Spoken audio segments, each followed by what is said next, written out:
반갑습니다. 송질준입니다. 지난 대선 기간 동안에 참 많은 분들이 무섭다라고 생각하셨던 게 이재명을 둘러싼 사람들이 하나둘씩 사라진다라는 것이었는데요. 그냥 주변 사람들이 사라지는 게 아니라 이재명의 의혹을 밝히는데 결정적인 역할을 할 수 있는 사람들, 그런 사람들만 쏙쏙 골라서 사라지다 보니까 더 무서웠었죠. 그런데 우리 모두가 알고 있습니다. 선택을 내렸던 건 그분들이라고 할지라도 그런 선택을 내릴 수밖에 없는 환경을 만들었던 건 민주당이라는 거, 그리고 바로 그렇기 때문에 민주당이 그분들의 선택에 책임을 져야 된다는 거 우리 모두가 알고 있습니다. 그리고 실제로 문재인 정부에서도 이재명 때와 비슷한 사건이 벌어졌다라고 합니다. 어떤 내용인지 같이 한번 보시죠. 요즘 들어 저는 문재인의 대선 때 슬로건이 좀 떠오릅니다. 기억나시죠? 놀랍게도 사람이 먼저다. 이게 문재인의 대선 슬로건이었습니다. 사람이 먼저다. 슬로건 하나만큼은 기가 막히게 지으셨어. 사람이 먼저 맞지 않습니까? 사람을 먼저 북조선으로 막 보내버리니까 사람이 먼저 맞죠. 그 슬로건이 누구 작품이었다라는 거예요? 신용복 선생의 작품이었다는 겁니다. 이런 것들을 보니까 사람이 먼저다라고 하는 게 인본주의를 앞세운 그런 슬로건 같은 게 아니라 사람을 먼저 북조선에 보내버리겠다라고 했던 의지의 선언문이었던 겁니다. 우리가 반드시 기억해야 되는 게 많은 국민들이 이재명이 어떤 사람인가, 인간으로서 어떤 사람인가, 그거는 간파하고 계시거든요. 인간적으로 무서운 사람이다. 다 알고 있지 않습니까? 근데 문재인의 실체를 많은 국민들이 모르고 있다라는 거예요. 그냥 사람 좋은 척 하면서 수염 기르고 한복 같은 거 입고 나와서 허허 이렇게 웃고 있으니까 야, 문재인은 진짜 따뜻한 사람이구나, 좋은 사람이구나 이렇게 착각하고 있다니까요. 제가 보기에 그런데 인간적으로 이재명이나 문재인이나 똑같은 사람입니다. 다만 차이점은 이재명은 그거를 숨김없이 보여주는 사람인 것이고 문재인은 그거를 굉장히 교묘하게 감추고 있다는 것 뿐이죠. 그거를 잘 보여주는 게 다음과 같은 사건입니다. 문재인 정부의 블랙리스트 기관장이 사퇴하고 난 뒤에 안타깝게 저렇게 되셨다라는 건데, 이따가 제가 저 내용에 대해서 꼼꼼하게 말씀을 드릴 건데요. 다 들어보시면 금방 이해하실 겁니다. 사실상 문재인 정부의 모습이나 지난 대선 때 이재명의 모습이나 별반 차이가 없다라는 거 금방 느끼실 겁니다. 문재인 정부를 둘러싼 죄가 참 많습니다만 그중에 대표적인 게 블랙리스트입니다. 자기들 정치적 입맛에 맞지 않는 사람들한테 사퇴를 종용했다라고 하는 게 블랙리스트 논란이죠. 제일 처음 터졌던 게 환경부였고요. 그래서 환경부 장관 김은경이가 구속됐었습니다. 그러면 정상적인 정부였으면 뭐부터 해야 되겠어요? 국민들한테 사과부터 해야 되는 거 아니겠습니까? 그런데 그때도 문재인 정부는 어떤 식으로 대응을 했었냐? 문재인 정부의 블랙리스트는 없다? 이런 터무니없는 소리를 해요. 하나같이 그러니까 민주당이 논란에 대처하는 방식이 다 저런 식인 겁니다.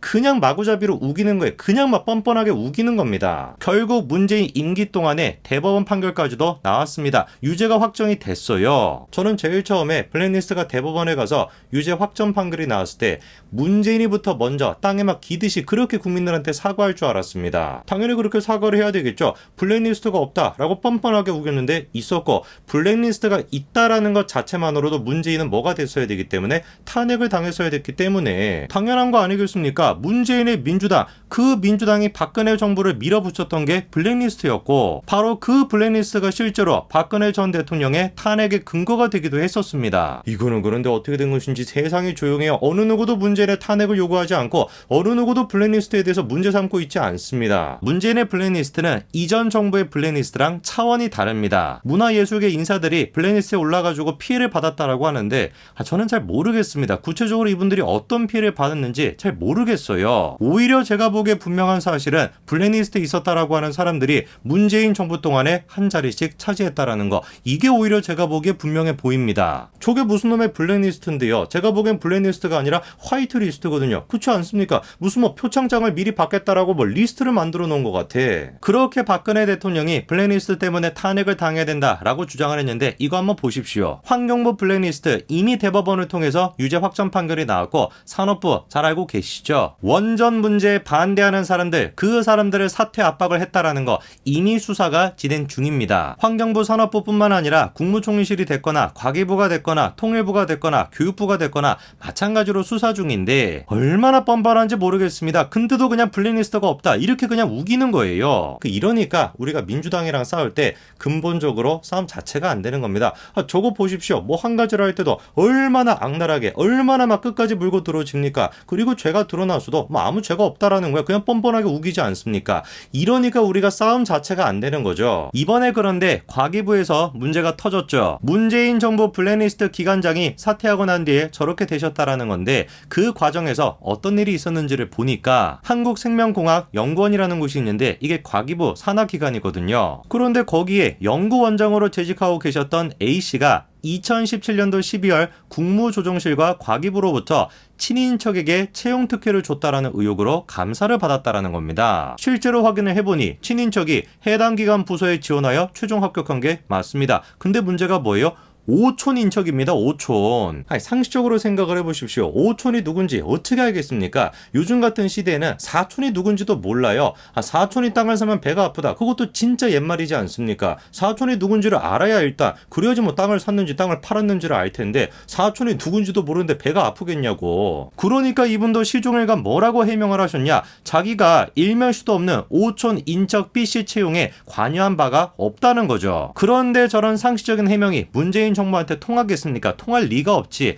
2월 8일 A씨를 상대로 신문했고 결국 A씨가 다음날 사의를 표명했습니다. 그리고 6일 만에 원장 보직 사임 조치가 이루어졌습니다. 글자 그대로 속전속결로 이루어졌던 것이죠. 그런데 제가 진짜 문재인 정부 사람들이 얼마나 악랄하고 얼마나 지독한지를 느끼는 게 뭐냐. 그렇게 이분이 원장직을 사임하고 난 뒤에 산하연구센터 연구원으로 일을 했습니다. 그랬더니만 문재인 정부가 또다시 연구원을 상대로 추가 감사를 실시했던 거예요. 그래가지고 그런 상황에서 버티다가 3개월 정도 만에 저렇게 일을 당하신 거죠. 100번 양보해가지고 저분이 진짜로 오촌이라고 하는 그 사람의 채용에 관여를 했으면도 모르겠습니다. 그런데 나중에 재판부가 뭐라고 판결을 내렸냐? 실제로 채용비리가 존재했는지, 채용비리 의혹이 어떻게 조사되기 시작했는지 명확하게 밝혀지지가 않았다라는 거예요. 바꿔 얘기해서 재판부가 보기에 채용 비리가 사실상 없었다라는 것이고, 그것뿐만 아니라 왜 도대체 이거를 가지고 조사를 시작했는지 그 이유조차도 제대로 모르겠다라는 겁니다. 누가 보든지 간에 이거는 뭐에 불과했던 겁니까? 문재인 정부의 블랙리스트에 불과했던 거예요.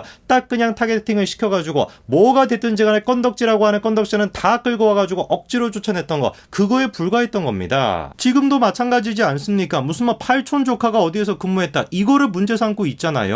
몇 번이나 해명했다라는 거 아니에요. 오촌 조카가 누군지 일면식도 없는 사람인데 그 사람이 어떻게 내가 채용이 됐는지, 그리고 채용에 관여한 바도 없다, 몇 번이나 해명을 했다라는 거 아닙니까? 근데 전혀 소용이 없었지. 당연히 소용이 없을 수밖에 없죠. 이미 목적은 정해져 있었으니까. 쫓아내야 되겠다, 블랙리스트다 라고 하는 목적이 이미 있었기 때문에 그분이 어떤 해명을 했고 어떤 스트레스를 받는지 전혀 관심이 없었던 겁니다. 그리고 그 짓을 지금도 마찬가지로 윤석열 정부를 상대로 하고 있는 거예요. 언제까지 이렇게 대한민국에 이렇게나 악독한 인간들이 남아있도록 만들 겁니까? 반드시 우리가 윤석열 정부 승리를 통해서, 총선 승리를 통해서 이 사람들을 정리해 내야 됩니다. 그게 대한민국이 사는 길이고 우리가 사는 길입니다. 여기까지 말씀드리겠습니다. 감사합니다.